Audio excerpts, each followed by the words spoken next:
Hold on. How you doing, you stinking, dirty, rotten scoundrels? What? This has got to be a really, really big treat. Obviously, I'm the Greek. You know who I am, but I got somebody special. But before we get there, I'd like to thank everybody that's followed us over there. Followed me, well, not really this guy, man. This Hamanegger. But for those of you that followed me and my co-host Norman Rumack over the years, appreciate you coming back and look forward to a what promises to be a riveting hour with my good friend, former IBL pitcher, pitching coach of the East York Bulldogs, Marty Roberts. Marty, you're in some pretty big shoes to fill today. All right? Welcome to the big show. Am I allowed to talk? Because whenever I watch this, normally allowed to get a few words and then you take over. Well, here's what I'll tell you. Obviously, you know we love Norm Rumack, and there's guaranteed. By my count, there's at least 9 people in Southern Ontario that love the guy religiously and follow him every time. So for those 9 of you out there that love Norm Rumack, rest assured, he's fine. There's no problems. We just give the old bastard a paid vacation. He's got a week off, and he'll be back with us next week. But in the meantime, let me introduce myself. I'm Billy the Greek. He's Marty Roberts. But this guy over here, let me preface this by saying, so the guy you're looking at over here, right? They call him whatever monikers they call him, old left, whatever. Anyways, this Hamanegger, from the beginning of the year, this guy here, all right, is telling everybody from beginning to end. He's a baseball. He's a baseball guy through and through. Lived the game, played the game, and he's trying to sell us a 95-win Blue Jay team halfway through the year. Have you had an opportunity to possibly revisit your initial forecast in terms of your prognosis moving forward? We do know that I did say 95. Yes, I did. I said 95. It was 92, but I had to take it up to 95 because we need to make it fair, because you said you were going to walk up to 400 if they got to 95 wins. So also 95. They're not winning 95. There's no question they're not winning 95. I lowered it to 92 a couple weeks ago. I hope I don't have to lower it any more than that, but we're going with 92. I still want 95. I still do. Just to see you walk up to 400. Because you never know. They might do a walk at all the schools from now on. If you made a walk up to 400, there'd be a yearly walk for Billy the Greek marathon. All right, fair enough. Okay, I wouldn't mind leading a good cause. You know, that's part of what I do. So obviously, to get to 95, explain to me what kind of miracle. What kind of second half of the season does Brandon Belt, as your number 3 hitter, have to put up to get to 95 wins? So here's the thing: we got better. We don't want to get into it. We know where we stand. We'll give the people a glimpse. But when you're coming into the halfway point, and by the way, they're on the pace for 86 wins. I had them at 84, but whatever the case is, when you're at a halfway point in the season, you look up in your lineup, and Brandon Bell, who we both kind of agreed about a month and a half ago should have been DFA'd, is all of a sudden your number 3 hitter. The prospects moving forward do not look good, because the toughest thing with Blue Jay baseball, Marty, is there's not an iota in the cupboard. There's nobody on the horizon. Nobody's coming here to save this team that's currently within the Blue Jay organization. You got no moves to play. Here's what I said. When you look at this roster and you look at all the money they put into it, there is only one spot, truthfully, when you look at the roster as a whole, that they can trade for a position player outside of a pitcher, and that's second base. That's the only spot that they could possibly make a move. And to me, if I'm doing that, the first team I'm calling is Colorado. Now I'm seeing if they could get McMahon. Okay. McMahon's under contract for 4 more years. Now, if Chapman leaves, McMahon's playing third base for Colorado right now. Okay. Then guess who's your third baseman next year is McMahon. But when you look at this lineup, who they have, Belt, me and you both thought when that signing happened with Belt, $9.5 million, wherever it is, we thought he was washed up, and it was a little bit too much to spend on Belt. And he's shown it. Everyone's, oh yeah, he's found his group. He's still hitting 260 and 17 RBIs, I think is what he had going into today. 17 RBIs for a guy that you have batting 3. A guy who is batting 3, you have him with 17 RBIs. I don't know. Like, why did they decide that? Yes, Vlad isn't having that great year, but he's still on pace to have 100 RBIs almost. Why didn't they just leave him at 3? Why didn't they? Why do we want Belt in front just to mess things up with 17 RBIs? I don't get it. Don't understand it. Maybe you can explain it to me. Oh, that's what I'm here for. Obviously, I can. Obviously, between the two of us, man, when it comes to a little bit of the IQ situation, man, that. Hold on, I got a disturbing text. They say, "Listen, this is the most boring show I've ever seen. That guy in the red needs to go back to sleep, man. He's a disgrace." Hold on, he's a disgrace. He's a disgrace to baseball, right? This guy shouldn't even be allowed on a diamond, let alone on a podcast talking about baseball. I can't believe how anybody would pay a penny to be sponsored by this degenerate. Signed sincerely the Scarborough Stingers. Just for well, it's better than signed Norm Rumack. So right, I thought that was gonna be Norm Rumack at the end of that. So he obviously big things were expected. We've been sold a bill of goods. Again, I continuously I'm in a difficult spot because I continuously want to take credit for forecasting this what amounts to be this kind of uneven season. I saw it before it came, but that's what I do. But anyways, what do you do from here? So was an interesting 2 2/3 innings for Mr. Alex Manoah pitching in the complex against high schoolers. Apparently, here's what I hear before you guys jump on Manoah. Obviously, everybody's down on the guy. From what I hear, I got some contacts out in Florida. The home plate umpire was squeezing him. He was being squeezed. So that run line, 2 innings pitched, 10 hits, 11 runs, 2 homers is somewhat deceiving. The umpire wasn't giving him the outer third, Marty. You know what? I sit there and when I saw that, I thought, you know what? He's facing 18-year-olds. 18, 19-year-olds, and he gives up 11 runs, 2 bombs, and 2 2/3, strikes out 3, walks 2, and gives up 11 hits or whatever it is, right? And I'm sitting there, and I read an article somewhere after it happened. Someone posted, it might have been the Sun, I can't remember who it was, but they're like, to be fair, he didn't have the scouting report of the kids in rookie ball. I'm like, are you kidding me? Like, really? I mentioned it to you already. I don't think he's back up the rest of the year. I honestly think they should just let him get away from baseball because it's not his mechanics. He's in his own head right now. He doesn't even think he can get rookie ball players out right now. And that's an issue. Until he corrects that, it doesn't matter who's up there. I could go up there and swing the bat and still get a hit off him. He's got to take some time away from this. And okay, Schneider's hold on. Okay, old wise one. What do you do? How does a guy, obviously you know a little bit about pitching, how does a guy go from a horse to a donkey in a matter of 6 months? And how do you bring a guy like that back? Obviously, you want to send him away for a bit. What do? You tell him go to rehab, go somewhere for 3-6 months, get away, and we'll see you next year. What will that accomplish? I honestly think that's what they do with him. I honestly do. He's got the same problem as Ricky Romero, which we all know had one good year, and then he came back and he just got in his own way.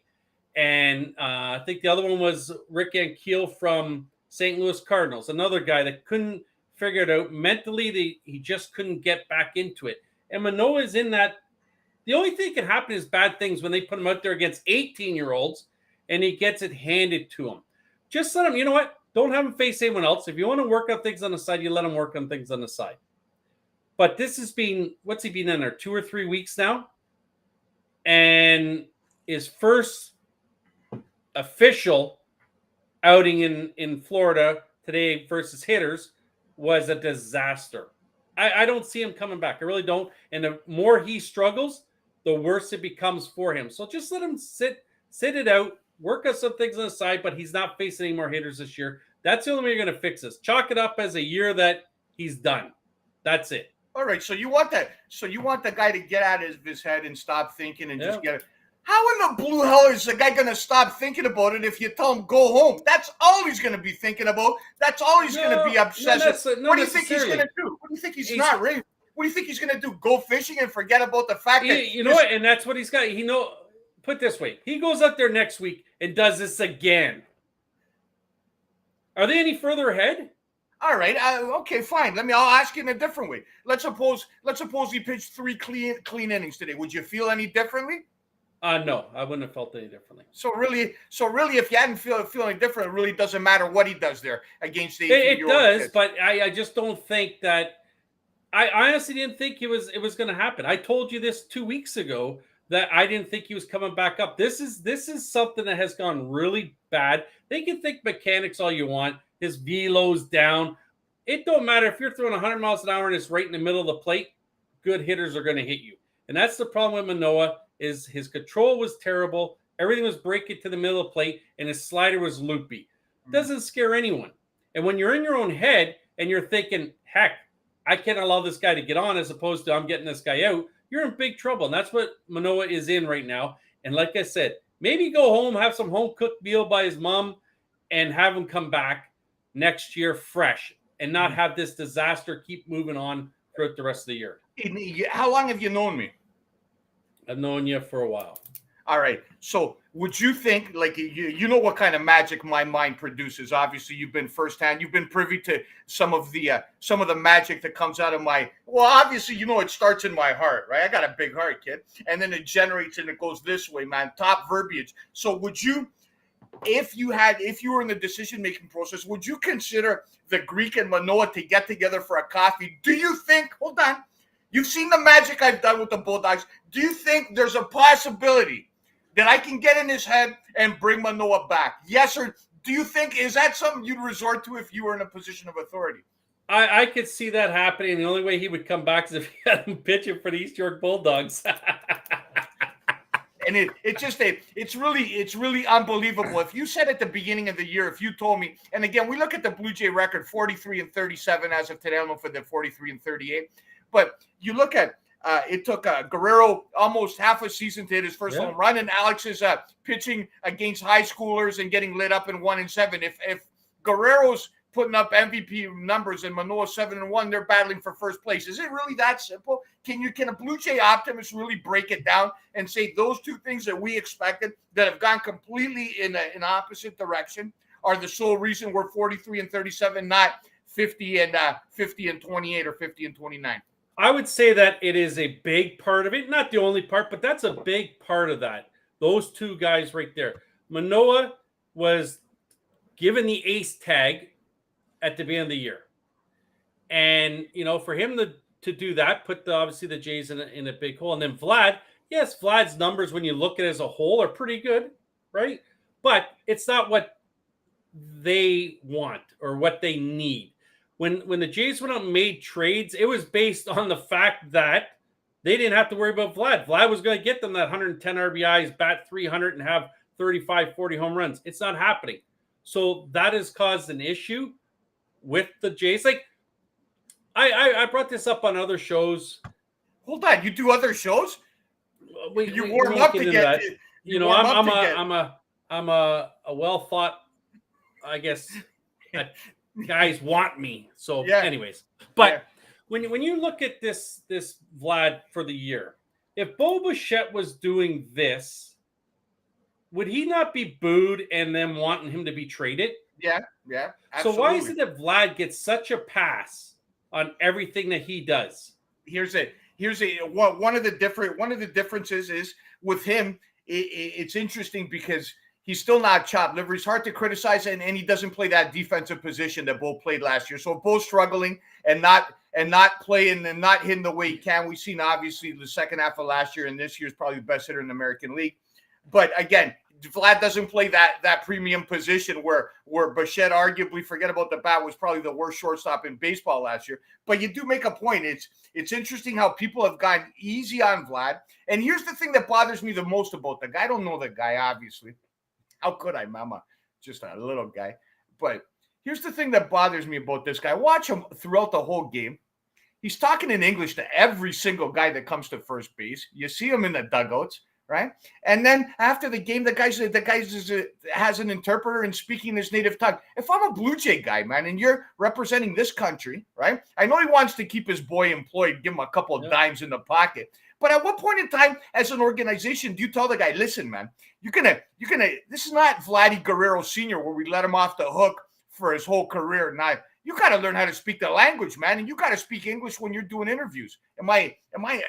Is this something that I should hesitate in saying? No, you know what? I've asked the same thing. Is I get that the interpreter's there because if something comes, this is why the interpreter should be there. Not for every question that's asked, he's got to relay it. If Vlad doesn't understand something, then he could turn to his interpreter and say, I don't understand that necessarily. Can you explain it to me? He knows what's going on. Kikuchi, you see him speaking English all the time in the dugout now.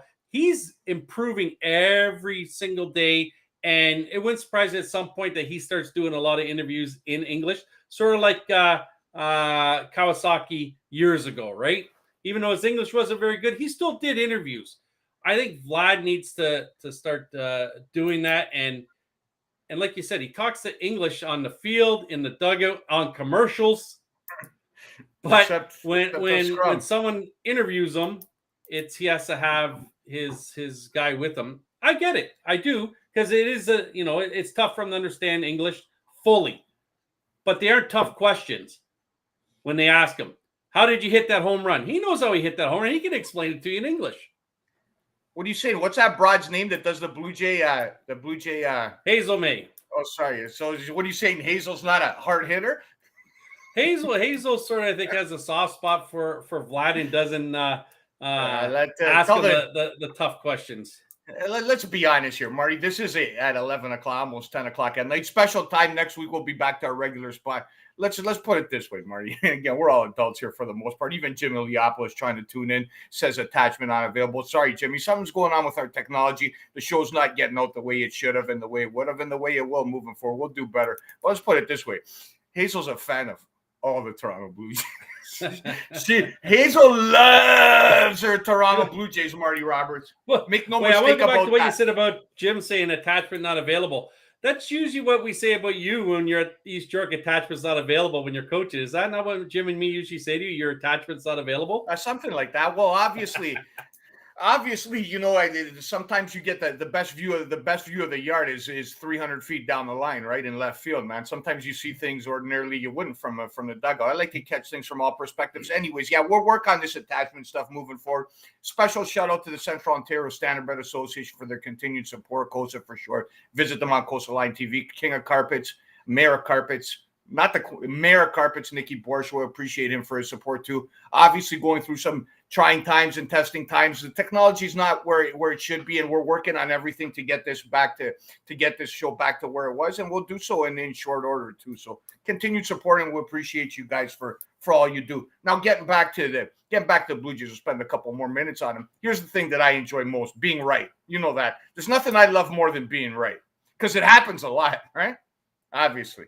It happens. It happens a fair share. So here's what I really enjoy. And you tell me what's happened to Kikuchi. Forget, I told you never discount a guy that's throwing mid-90s, got good stuff, right? Even last year. What do you think's happened to Kikuchi? Yeah. What was in his way last year? His head. So here's the issue. Here's what I want to know. All right, fine. But I've never seen Kikuchi, and I followed him in Seattle. I liked him in Seattle, and he was kind of on my radar as a free agent, right? So I've liked the guy. I liked the guy all the way back. I seen him pitch a complete game shutout against the Yankees in the Bronx a couple of years ago. I don't know what I was doing that day. I somehow was on TV. I watched that. It made an impression on me that still hasn't changed, right? So the question I got for you is, how does he go from a guy that's reserved, timid, says, I'll go down to the minors, and this year demonstrative. You see that guy's a maniac, fist pumps. He's telling Schneider, hey, buddy, one more inning. I'm not coming out of the game. How does a guy change like that in terms of his personality from one year to the next? Because it's all about when you're on the mound and you know you're bad, you just don't want to be there. Why am I going to be there to hurt our team, right? And that explained a lot. And I brought that up before last year when Kikuchi said it. When a pitcher says, send me down, his head is gone. I'm glad that they sent Manoah down this year to allow him to figure this out. And it's a write-off year for Manoah. That was the same as Kikuchi last year. It was a write-off year for him. He learned from it. He figured it out. He realized in his mind he could do this and he deserves to be there. That's what Manoah now has to do, is realize, hey, I deserve to be here. Can he figure it out? Time will tell, right? Because there has been pitchers that haven't. Kikuchi figured it out. And it could be that he's left-handed and he throws 96, 97 miles an hour. That helped him out. But I think it was he knew that he deserved to be there. And the one thing that's helped Kikuchi this year is he doesn't walk as many guys, nearly as many guys. He's given up the same amount of home runs, but it's a big difference when it's a solo shot as opposed to a 3-run shot, right? So that's what Kikuchi's done better this year. And if he keeps doing it, maybe with Manoah being out and Kikuchi stepping up, they can still live with the 3 or 4 guys that they got. Mm-hmm. It's like, is there a bigger hard luck loser than Kevin Gausman? Like, really, he's the third in Major League Baseball for the least amount of runs scored for him when he pitches. Like, it's just crazy. He goes out and throws, strikes out 12 today, gives up 2 or 3 hits, and he loses because he allowed 1 run. It kind of reminds you, and they were saying on the broadcast, I'm not really a broadcast guy. I don't really listen to much of what Bucky's got to say, but it reminds some old dogs about Dave Stieb, same kind of guy. Yeah. But obviously for Stieb it was a little different, man. It's I don't think anybody on that club liked him back in those days. Nevertheless, right? And that's what Buck sort of said. He said he thought we didn't like him, and I set him straight. Well, no, really, you guys didn't like him. No, I remember there would be plays, and if an error was made, Steve would stare out at that player once he made an error, and guys don't like that. So next time, if it's a little on my reach, I'm not even diving for it. I'm just letting it go through. Mm-hmm. And again, it's interesting to note that again you've had obviously, where would this team be without your starting pitching? But Rio's pitching better than you expected, kind of close to form. Kikuchi, guys, Bassett up and down, went through a real beautiful stretch, struggled his last 2. Without this starting pitching, obviously you'd be in big trouble. So, long story short, we're 22 minutes in here. I don't think we accomplished much of anything. I think we put people to sleep. I think I think that people are asking, where's that riveting co-host Storm and Norman Rumack? Where are these 2 jokers? Anyways, to wrap up this segment before we go to the Coastal Classic, and I'll let you introduce it. What do you do moving forward if you're in Atkins and Chaparro spot? You're obviously right in the wild card mix. You're halfway through the year. What do you do moving forward? Because to me, there's not enough here where I start to double down in terms of trying to acquire talent. And second of all, if you wanted to acquire talent, you wanted to make a push, you got nothing in the cupboard to trade with. That's a big thing there. They'd have to go to one of their top prospects, and there's not a heck of a lot of them that they have left. But I think they have to go out and get a starter. I really do. And the guy I like was with the Yankees last year, is with the Cardinals now, is Montgomery. You might be able to get Montgomery a little cheap, because St. Louis is going to look to sell off here big time in the next week or 2. It's a guarantee. They're not getting any better. They got Goldschmidt, they got Arenado there, who, you're wasting those 2 guys. So it also, a buddy of mine in St. Louis said that reports are there is that they might look to shop Goldschmidt as well. Yeah. All right, fine. Seeing as we're traveling around and we're off the Blue Jays, what do you say if you're Colin and you're in New York, you're in Queens, New York? So all right, you got a lot of cash. So this guy, love this guy. I would love him to be my boss, man. Yeah. Right? So he's got a lot of cash, and he decides that, you know what, I'm just going to outspend everybody. I'm going to make my payroll $400 million. You're 7 games under 500 going into the All-Star break or going in the halfway point. What do you do if you're a Mets guy? What do you do if you're in shape? Do you go from like putting the highest payroll together to tearing it down in the middle of the season? I don't know if he does that. I think he might double down, to tell you the truth. I think he might double down and just go out and get more. I really do.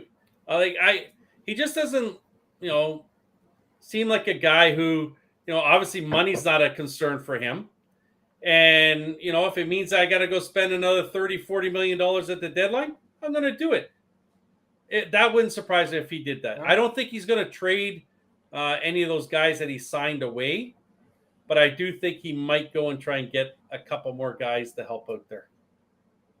It's a kind of guy like to work. Bigger surprise, Arizona Diamondbacks or the Texas Rangers? I'm going to say Arizona. I really am. Arizona's come out of nowhere. They have. And, Texas, has spent a lot of money over the last couple of years. Yeah, DeGrom out, though, right away. So obviously that's a big hit. And you know that Texas is going to come back. Their starting rotation is one of the best in Major League Baseball a few weeks ago. DeGrom's out. Haney's not doing as good. Perez is god awful. Gray isn't going to stay what he was, and we saw it when he faced the Jays, difficulties he had.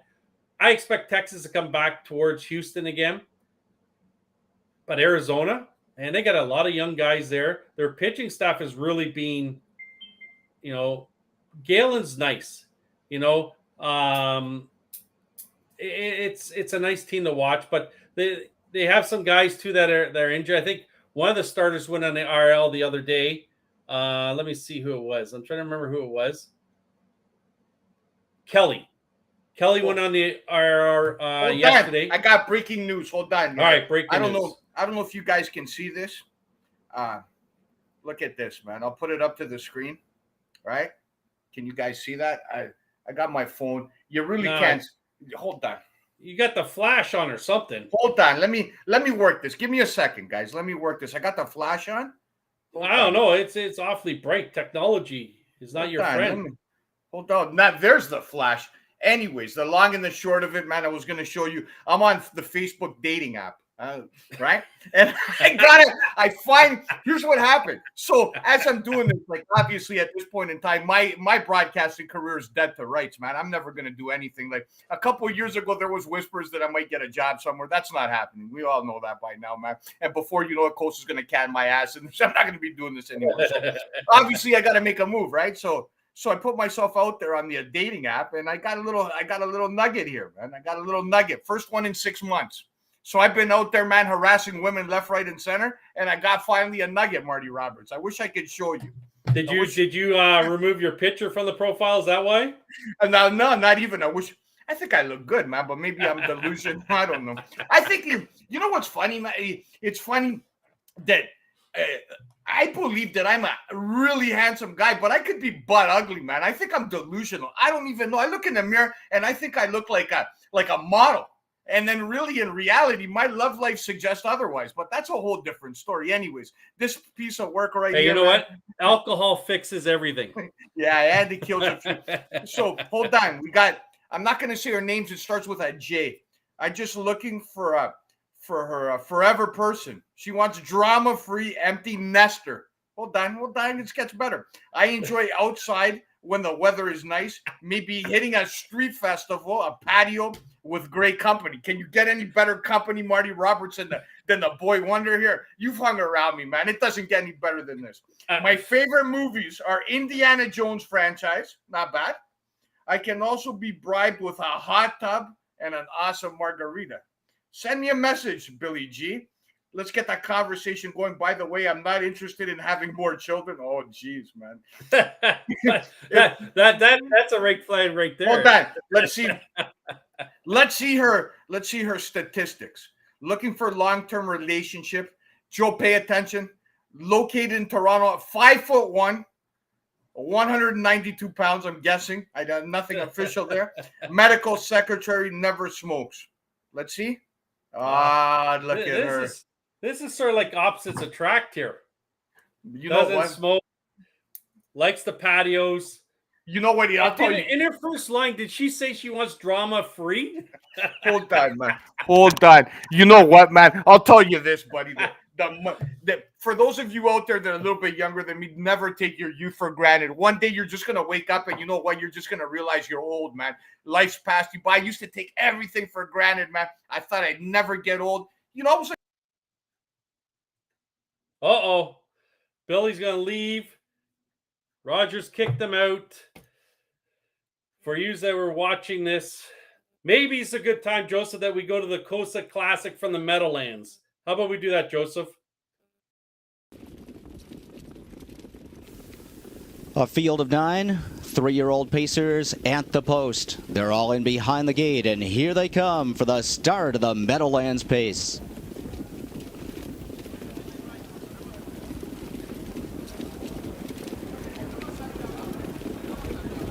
And they're off. Mucho Sleazy is under urging from Dave Miller from mid-pack. Some beach somewhere looking to protect position. Floats away there. Artificial to his outside. Bullville Powerful is 4 wide on the opening turn as Share the Delight shoots through. He's now racing in 3rd. Sand Shooter gets away in 6th. Racing in 7th. Badlands Nitro. A Tokyo 2nd last. Tis a Masterpiece. The trailer. Mucho Sleazy in front. Artificial up on the outside to challenge. Bullville Powerful is following him. The quarter in 26 seconds flat. And Some Beach Somewhere is tracking the cover of Bullville Powerful. He's second over on the outside, and they're rolling pretty good as Artificial takes the lead. But up on the outside, Bullville Powerful coming to call. He pokes ahead in front, and here comes the big horse, Some Beach Somewhere. He's 3 wide on the backstretch for Paul McDonnell. Mucho Sleazy is racing in 4th. Share the Delight 5 lengths further back 5th. 51 and 4. Amazing half here, and 3 wide, Some Beach Somewhere. He powers up now to take the lead as they move on to the far turn.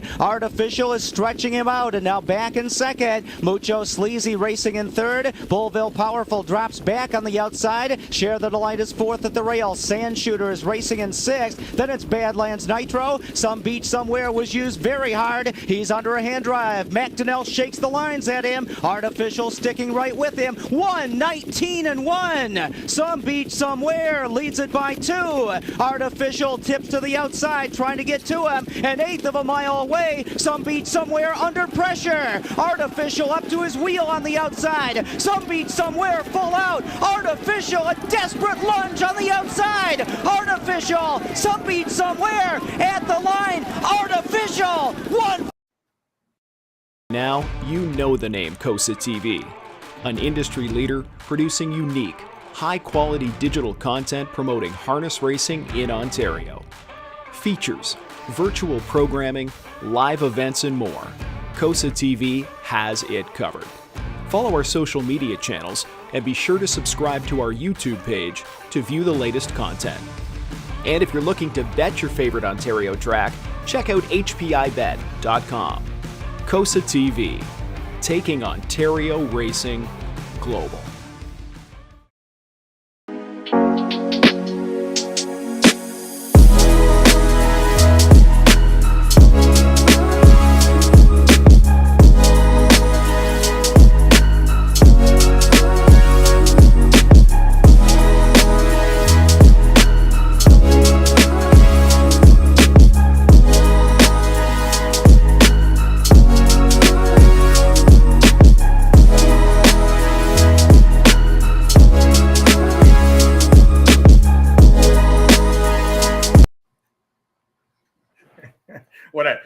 What a race. KOSA Classic brought to you again by the good folks at the Central Ontario Standardbred. Some Beach Somewhere.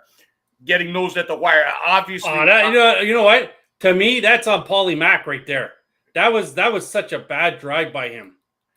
Like with a horse like that, he could have sat on the rail at the Meadowlands and came out the top and won that for fun. But when you push it at 51.5, friggin' going 3 wide before the turn, you're asking for you to be beaten. He was. You know what? When I was listening to that, obviously I had my eye on another of the one of the 9 contenders, Mucho Sleazy. Eh? Is that your dating app name? Mucho. I like that. Mucho Sleazy. Mucho Sleazy. Here, before we went and you disappeared. They were talking Arizona, Texas. What about the San Diego Padres? Right up there. Actually, before we move on Arizona, I'm just curious to know who's the number 3 hitter on that team. For who? He's been dropped to 5. He's been dropped to 74 now. So in other words, he's in an RBI spot. Well, right? Sooner or later he'll be down. I remember a couple weeks ago, he's batting 317. Now he's down to 274. What did I say to you? What did I say? He's going up at 285, which he is a career hitter. 285. That's what he is. Yeah, I don't want. Obviously, for those of you that watch, but he was making a bologna sandwich. I saw last week. No, sandcastles the other day. So you'll be happy to know he's still doing that stuff. I don't give a rat's ass if he's making bologna, tuna, or cheese, boss. I'd rather have him in the 3-hole than belt. But that's a whole different story for a whole another time. Getting back to the put your head down, man. Your head's sitting. Your face is. Oh, sorry.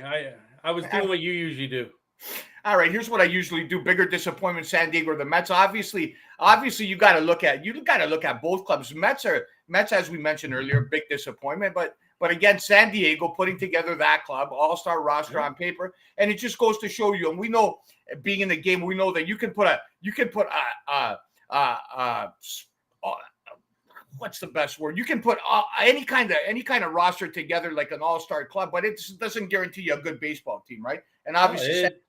And you've seen that over the years with teams that try to build. If there's no chemistry, whatever you want to call it, with these guys, it's not going to work. Like they've went out every year for the last 3 years and got whatever the biggest guy in the market was. It Darvish, Snell, friggin' Soto.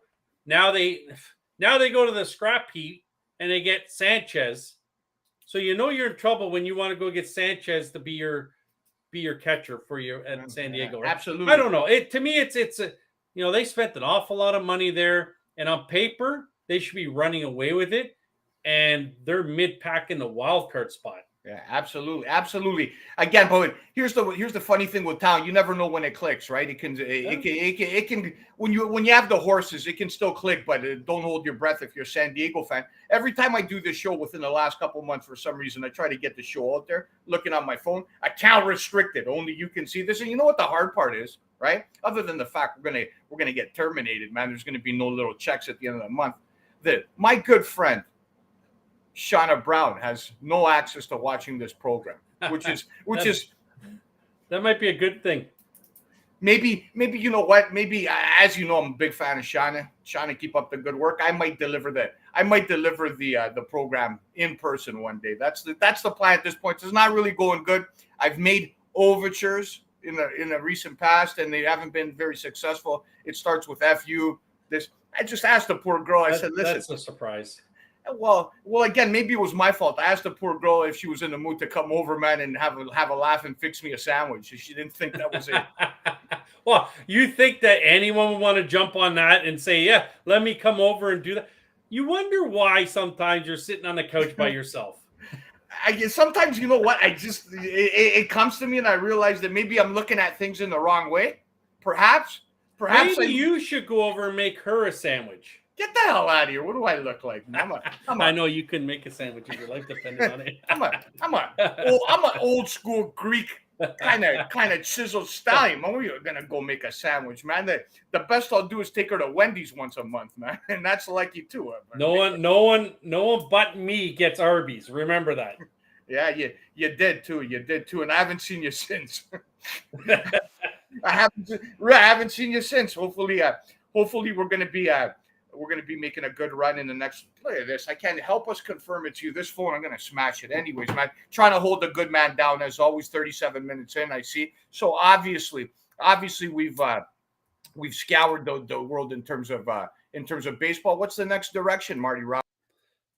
Well, obviously, there goes Bill again. The next direction is going to be the NHL draft coming up. I believe it is tomorrow. The NHL draft starts tomorrow, right? So is Connor Bedard going to go number one, or is Chicago going to say, nah, let's not take him, right? So they made some. So Chicago obviously went to Boston up against the cap, which everyone knows, and they got Hall for next to nothing. Foligno they got as well, which they signed Foligno today for $4 million. So they're going to surround some guys with Bedard here to make his first year an okay situation, right? I think Hall was the number one pick overall, was he not? He was. Correct. Right. So you're bringing in a guy that knows the ropes. You're bringing in Foligno that, can drop the mitts if he has to, right? So I think Chicago's doing some things here, and I don't think they're done. I think there'll be a couple more pieces here, but we'll see. But tomorrow's the draft. You got obviously number one's taken care of. We know what that is. Where's the next 2, 3, 4, 5 gonna filter? Who's gonna be there? Is it gonna be the Fantilli at number 2? Fantilli. Who knows? Fantilli. I stay away. As you know, I stay away from Italian guys in the top 5, man. If you're Italian, man, I knock you down a little bit. Don't really like those guys, right? Never trust those Italians, man. All right, then we'll go to the other guy, William Smith. There you go. Is that a little bit better for you? I don't like Irish. Here he goes. He's disappearing all the time. When he comes back, we'll talk about possibly.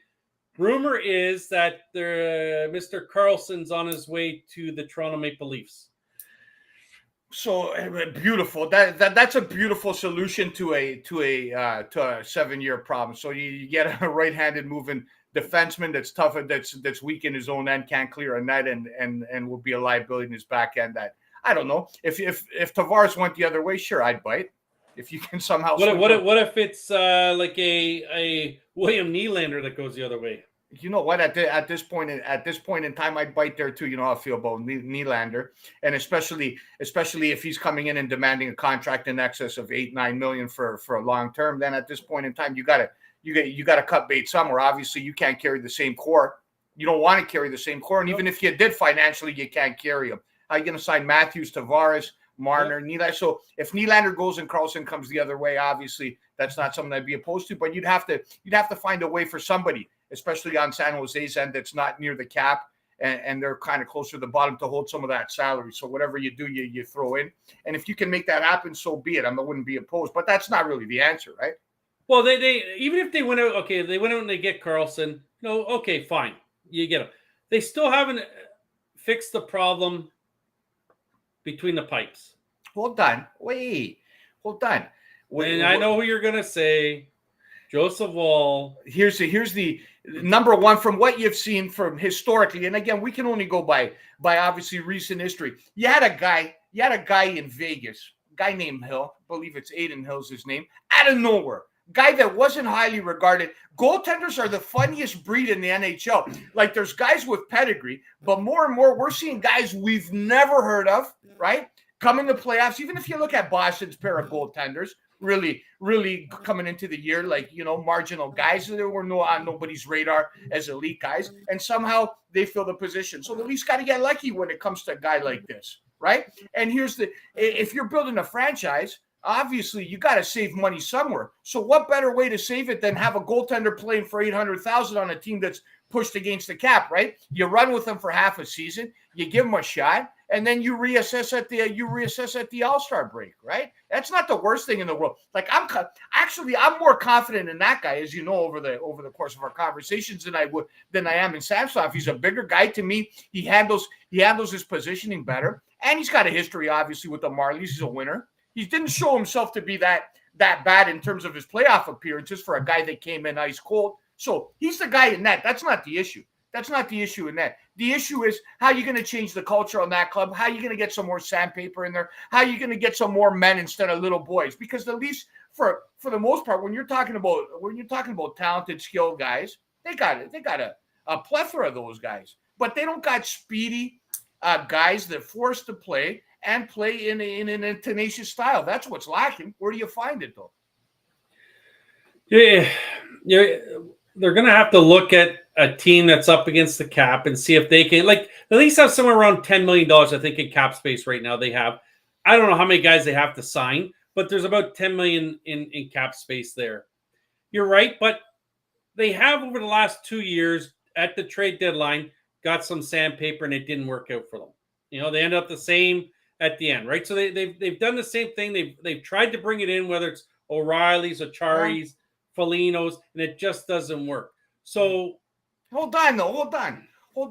I keep hearing it doesn't work, and it didn't work. But there's 31 teams it didn't work for. We're talking about Connor McDavid. Okay, Hold on. Let the Greek get right, a word in. Ahead. You jump in here. I invited you on the big show as a co-host, and you're not going to let me get a word in, man.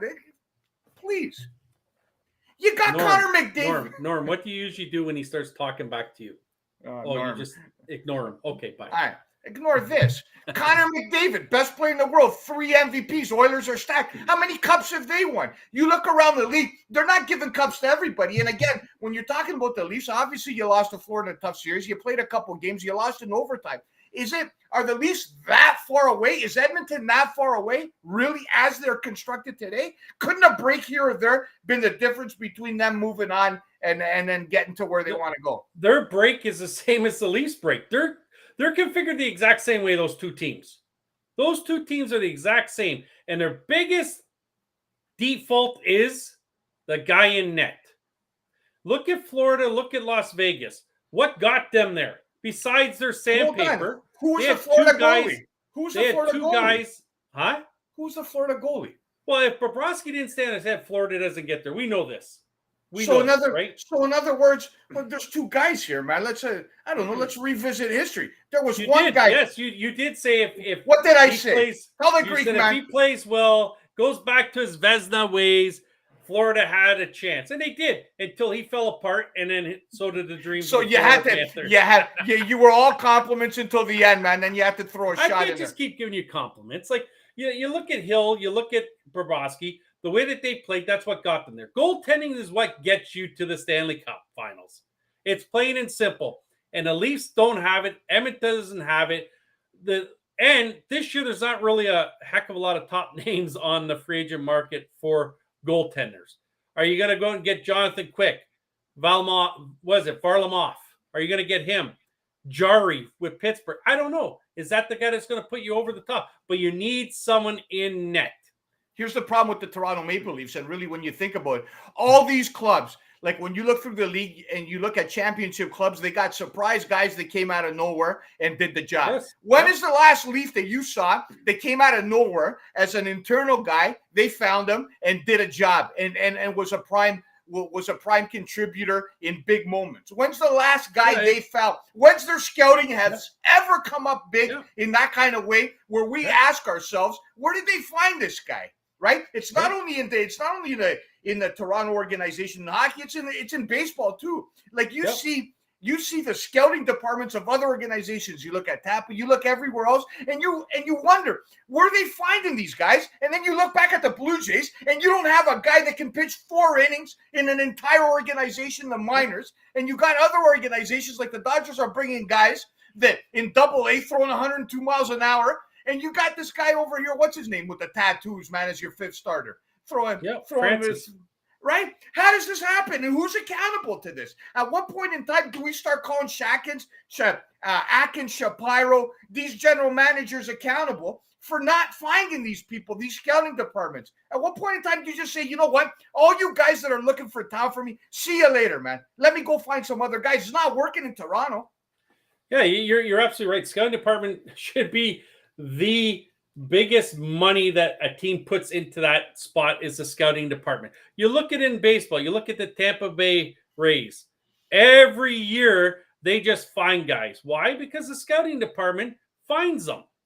You know, it's just one of those things that should be front and center of the scouting department. I remember a guy I know that was a scout for the Edmonton Oilers. He was dead against it. I can't remember the kid's name, but I think he was the first pick, or I think he was a Russian kid. Yeah, and he was dead against it. He did not want that kid drafted as number 1. Well, they still drafted him, and he was a bust. Neil Yakupov. I believe that he was a bust. He ended up getting fired. He's now with Las Vegas now, scouting with Las Vegas. But that's just a guy that sees the game and understood it, but Edmonton didn't want to listen to him. And that's what happened. I think a lot of these teams, like the Jays, like the Leafs, stuff like that, they put most of their money in the NHL team. Let's sign this guy, let's sign that guy, as opposed to, like you said, let's build the foundation of the minor league system up and know that in 2 or 3 years' time from now, we have guys. We'll go back to Jays for a second. We traded away a kid who threw 100 miles an hour for Mitch White last year. Why? Oh, obviously you haven't seen Mitchie White, man. He's a good clubhouse guy. Right. But that's the thing. Like, it's just, you're right that some of these GMs need to be held accountable. Atkins might be one of them that he should be held accountable for some of the stuff that he's done. And, Shapiro and Atkins, when they first came in, as much as I like some of the things they've done, they complained about what was left for them. How long have they been in this league, this organization for now? 7-8 years now? Yeah. And 2016. Right? They're no further ahead talent-wise in their minor league system than what they were 7 years ago. Which is ironic, obviously, and that was the point that I was going to get to. Obviously, I'm very prone and very biased towards Alex Anthopoulos, fellow Greek, had him on the show, really good guy. doesn't answer my emails anymore. But nevertheless, man, we had a moment together once upon a time. I still think we're friends, even though the guy ignores me. Goes like when he came on with Storm and Norman, he thought this was like some kind of big production, because he remembered Norm from the 9. Meanwhile, there was 32 viewers, man. And he goes, "What the hell am I doing with these guys, man? I got this guy, and I'm sending them texts about like applying to be a scout for the Atlanta Braves." I think he said, "This guy's retarded. Get rid of him." I think he's cut me off, but I still love him because he's Greek. Anyways, the guy left here. They shoot him out the door, and they said, "You killed us for that run. You didn't leave us nothing." And then 7 years later, you got even less, and you haven't won, and you haven't done nothing, really. And then you had the nerve to blame the Greek because he left you with a bare cupboard, even though he gave the Blue Jay fans probably the most exciting baseball they've experienced since probably 92, 93. It hasn't got to that level since, and by the looks of it, it won't get there again. That's when you decide you're going to make those moves, isn't it? At trade deadline, when you feel one or two guys get you over the hump to take this to the World Series, that's when you empty the cupboards. Because you win the World Series, that's worth it. Yeah. We'll rebuild then again in the minor league system. But for some reason, the Jays haven't, their trade deadline deals haven't been spectacular, to say the least. Again, difficult to be spectacular. Put yourself in Shapiro and Atkins spots at this point in time. So you're looking at this, right? You're 43-37. You're a half game, a game and a half out of a wild. You're right in the mix, and you'll probably be in the mix probably into September. But are you really that close to being the best team in baseball? Are you really one piece away or 2 pieces away from hoisting a championship? If I'm in that boardroom in that organization, I got to look honestly and say we're a long way away from being an elite championship club. And we don't have enough pieces to go. You're not talking with a farm system that can generate 3-4 moves like Anthopoulos when you bring in Price, Tulowitzki, Revere, the other pitcher that name escapes me. You're bringing in legitimate guys. If you brought in 4 guys here, would that be enough? And again, where are those guys? And who at this point in time is gonna turn a 43-win team into the best team in baseball? Because they're a long, long, long way away from being that. Well, to be fair, the Jays do have a few guys at the top of their list in the prospects, but you're not going to see Tiedemann get traded. You're definitely not. Zaluta, I don't think they're going to look to move him. A guy I might look to move, and someone might jump on it, is Martinez. He's got a big upside with hitting the ball. He strikes out a lot, yes, but maybe someone sees that and they can get something back for it. I don't know. But it's going to take an awful lot to get any of those. Even if it's Marcus Stroman that they go to look at. If the Cubs do decide that they're out of it and they're going to trade Stroman because he's going to opt out at the end of the year, Chicago Cubs going to want an awful lot back for Marcus Stroman. All right, so let's flip it. If Cubs want an awful lot back, even though Stroman opts out, why don't you take a different direction? And obviously, you got Chapman as a free agent. Somebody might like him over at third base for a playoff run, right? You got Merrifield, who I'm pretty high on as kind of a 10th, 11th guy on a roster, maybe a part-time guy. He's got a lot of upside. You got other guys on that roster that are pending free agents. So at what point in time what do you need to do other than the standings to this? Can you go both ways is what I'm asking. Can you get rid of some of the guys and kind of reshuffle, restock, and continue to contend for a playoff, or is it just one way or another? That's a good question. I think you can. I think you can, but the question is, would the team be okay with Chapman leaving it? Because he seems like a guy that they like. I like him. I like him too, Marty, man. But if you take away that April where he looked like Brooks Robinson, he's a Mario Mendoza. Really, I've never I like Chapman because of his defensive abilities. That's why I like Chapman. I never said that he's going to be a guy who bats 300. He's a 240 hitter, 25 and 80 RBIs, right? But what he saves defensively, that's why I've always liked him.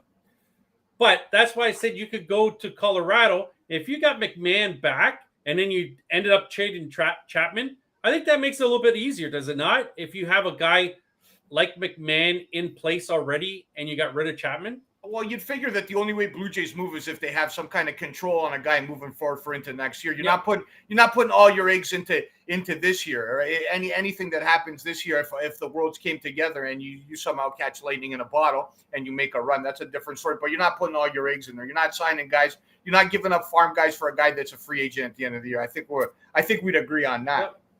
Yep, 100% we agree on that. When's the last time? Let me ask you a different question. When's the last time you did you use chewing tobacco when you were down there playing ball in your time?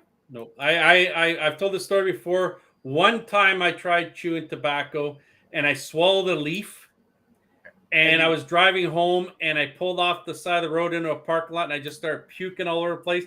And it was a daycare center right there, and all the kids were out laughing at me as I was puking out my guts because I swallowed a leaf from the chewing tobacco. I just felt it was disgusting. It was disgusting. I don't know how these guys do it.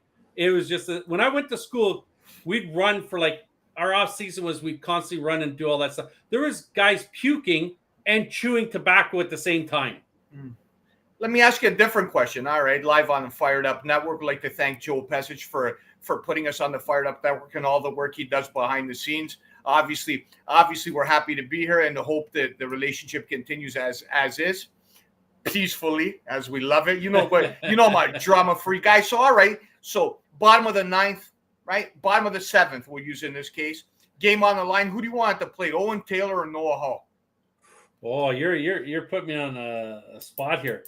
Two pretty good left-handed hitters right there. Who do you want to play?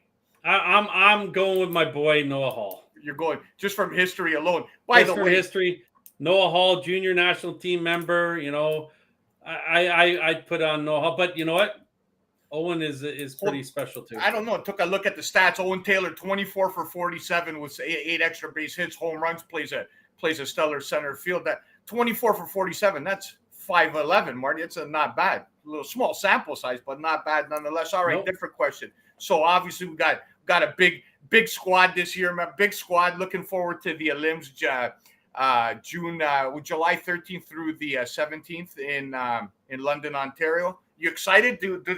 Is this a jersey, man? The jersey. Obviously, you're a homegrown East Shore guy. Grew up in the park. How does the most hated guy in East York? Obviously, you grew up in a time where there were rivalries. So you played at North York. Yep. You played everywhere else but East York, right? Yep. So how later in your life do you get a hard time from some of the guys you grew up with saying, "What the hell are you doing there, man? How'd you end up there?" Yeah, I get a little ribbing from the guys at North York for it. Yeah, I definitely do. The East York guys all say, you know what? Once a bulldog, always a bulldog. So it's I take some ribbings for it. And you're right. You know what? There is. Back in the day, it was, I would say if you did not go a week in junior baseball without a brawl between East York and someone else, it was a slow week. Absolutely. And that just goes to show, obviously, when's the last bench clearing brawl you saw in the bigs? Has there been one this year? There's been a couple that have cleared, but nothing really. No punches ever get thrown, right? It's the guy who's the loudest mouth is the guy who's being held back by everyone. What does that tell you about just the game and just society, just the game in general? Do you like the game the way it's being played now? And do you like? You already know I'm not a fan of the chirping. I'm not a fan of chirping. I don't like it, but I am a fan of a guy that will stick up for himself, whether that be a hard slide, whether that be someone does say something that a pitcher then, hey, let's just brush this guy back or put one in the ribs for him. To me, that just shows. Hold on. So as a pitching coach on the Fired Up Network, this is pretty big. We'll meet a lot of people. So what you're saying is you've instructed guys in the past as the pitching coach to beam guys in the head? Never have I told anyone ever to hit anyone. Never. That's not what Grandjean says. That was one crazy guy. I remember him saying, "Don't worry, I'll take care of it, Marty. I'll hit the guy." I said, "Well, do you know where to hit him?" He says, "Yeah, I'm just gonna hit him in the head." I'm like, no, wait, no, we don't go head hunting. We do not go head hunting. That's plain and simple. But you know what, guys just know when it's time to do it, when it's not time. It used to be different back in the day when hard slides were part of the game. Yeah. Taking out the catcher was part of the game. It's not anymore. So I guess that way it's a little different. That intensity or anger doesn't become a big part of this game anymore. But every now and then it needs to be done just to set the stage that, hey, you're not like, look at Cole the other night. The guy at the plate, I forget who it was. It was the 9-hitter anyways. Calling timeout all the time for the first 2 at-bats. So what does Cole do? Sail it over his head. That just sends a message, does it not? That, hey, shut up. And that's the type of that's why I like the game. I don't like the chirping and all that stuff, but I like that it's taken care of amongst the players that are in the game. Final thoughts on the pitch clock? I'm still not a fan of it. I think maybe if they give a little bit more time, but you see too many games being played, right? Like a hitter has to be there at 8 seconds. The pitcher will hold it till 1 second left. Yeah. And that to me that's not right. And there's some that pitchers haven't figured out the pitch clock yet and rushed to it. So I'm not a fan of it, but give me more Hold time on now. Doesn't that, like, if you're a pitcher now and the guy gets in the box within 5 strategically, right? If he calls time once, he can't step out of the box. And that's what I mean. He can't call time again. So you're trying to force him to call his timeout. That's what you're trying to do.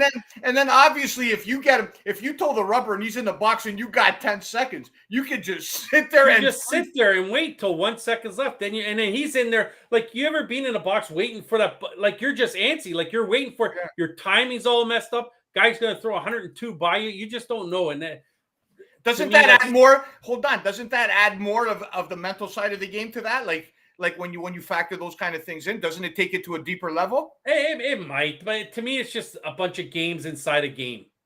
Yeah. Well, that's baseball, right? Right. I just there's already enough of that stuff. Now you got the pitchers holding or you got at 8 seconds he's standing in the box. He decides to call his timeout now. It's just a lot of stuff that I'm still haven't wrapped my head around, but I will.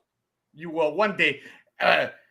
Is there ever going to be, like, obviously trendsetter, as I'm watching on TV right now, is Ohtani a once in a lifetime guy in terms of moving forward, or is this something, given the fact he's done this and he's gotten permission to do this and has been encouraged, do we see anybody else being comparable, both sides? Unbelievable when you talk about a guy batting. Yep. Like, when he came in, obviously there was holes in his swing. I look at the guy, 240 hitter, can hit some bombs. Yep. This guy's batting 300, leading the world in home runs. Yep. Best opponent's batting average, striking out guys, doing everything.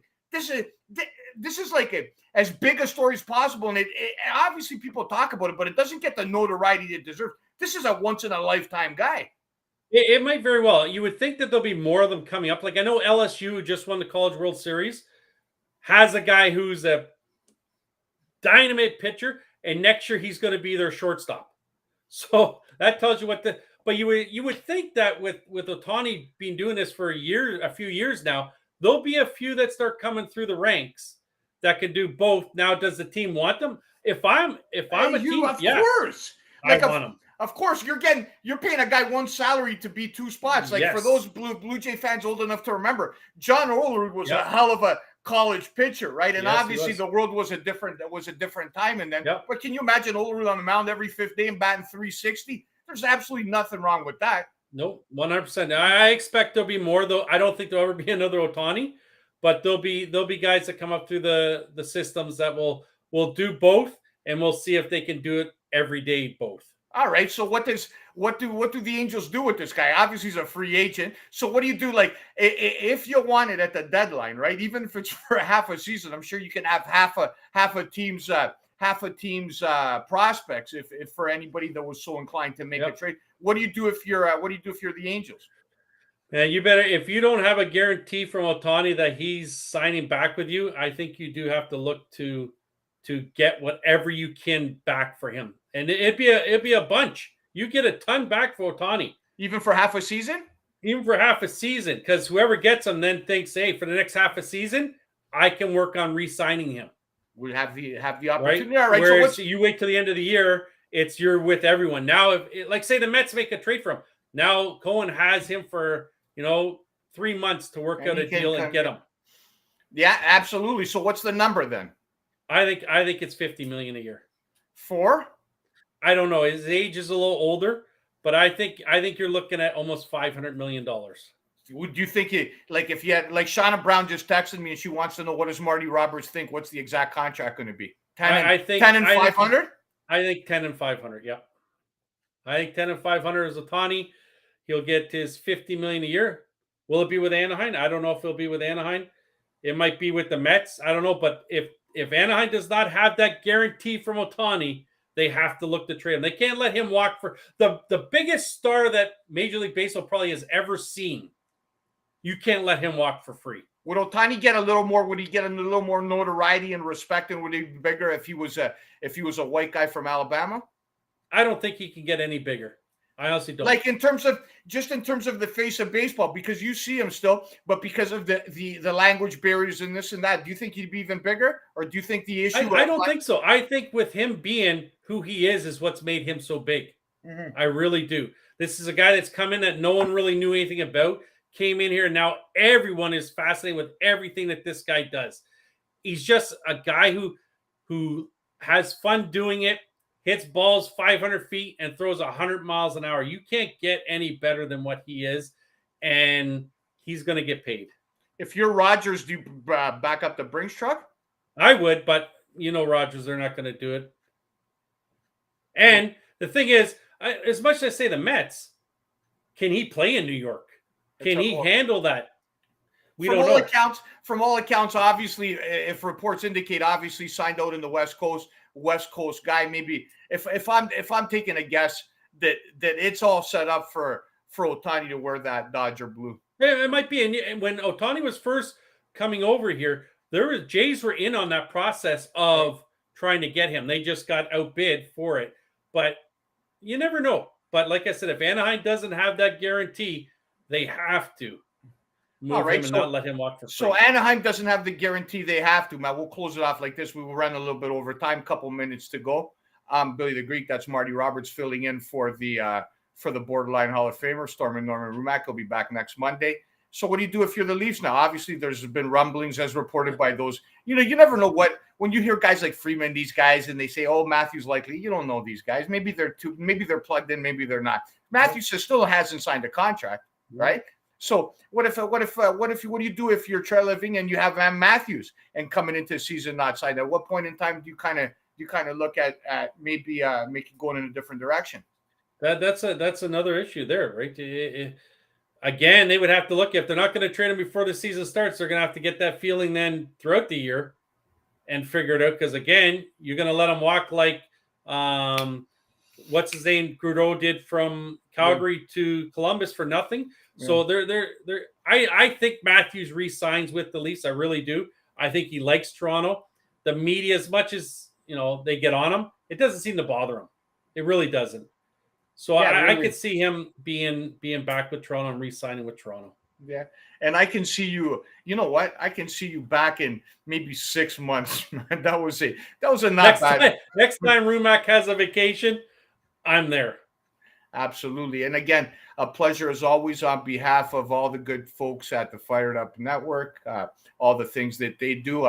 You know what I love, Marty? Obviously, I'm a big fan of Femme Fridays. I tune in religiously. That's top quality entertainment for those of you that follow me. Check them out. For those 3 people that follow me, I can't even put nothing on social media.